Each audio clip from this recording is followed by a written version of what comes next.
Hello, everyone.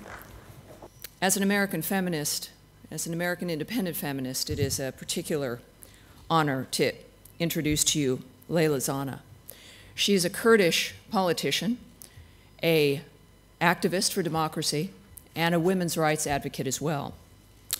One thing we do know with all of the stories we've heard is that something that hasn't actually been discussed is that there is a common thread besides the tyranny and torture and disappearance of people throughout totalitarian societies.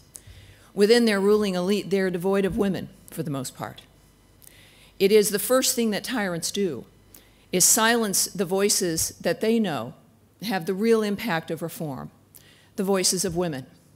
The war begins with women, usually, of course, done in the name perhaps of religion or culture or national security. Women are either disappeared in the burqa, they're disappeared in camps.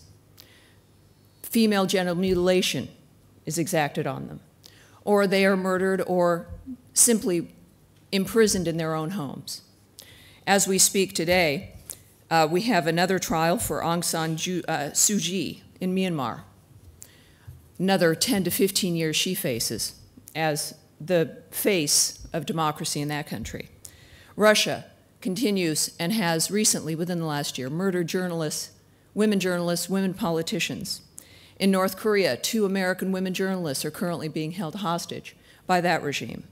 In China, in Pakistan, in Afghanistan, and in Iraq, women who dare to speak up are disappeared, murdered, or imprisoned still. Leyla Zana is an inconvenient woman, as I term women like her, for Turkey. She was the first Kurdish woman elected to the Turkish parliament. And on that first day of her swearing in, she committed a crime of speaking in her native tongue, the Kurdish language which had been banned. We know genocide, of course, occurs in many forms, not just the murder of individuals. Genocide can also be the attempt to murder a history, to eliminate a language, to kill the heroes of an entire group of people, to eliminate the nature of who they are as individuals. Leyla Zana, in speaking the Kurdish language with one sentence, she spoke, "I take this oath for the brotherhood between the Turkish people and the Kurdish people." That was her crime because it was said in Kurdish.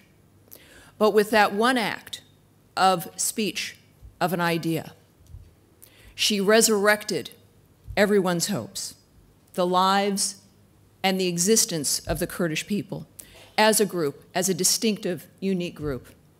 Imprisoned for 10 years, Leyla Zana is an example of a woman with the strength to survive, but also the courage to prevail. She did not falter. She continues her work. She is an inconvenient woman for tyrants. Most women who speak up are. As most of you have experienced, your imprisonment or torture because of ideas, because of speaking something that was inconvenient for the ruling party. And it's not certainly just an international issue. It is also an American issue, which is clear historically and is even emerging more aggressively now as well.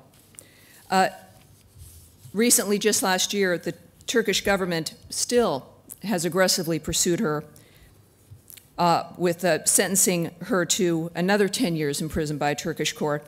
She noted first, after her first sentencing in the early 90s, she noted, "Well, what I'm defending is perfectly clear. I don't accept any of these accusations. And if they were true, I'd assume responsibility for them, even if it cost me my life. I have defended democracy, human rights, and the brotherhood between peoples, and I'll keep doing so for as long as I live."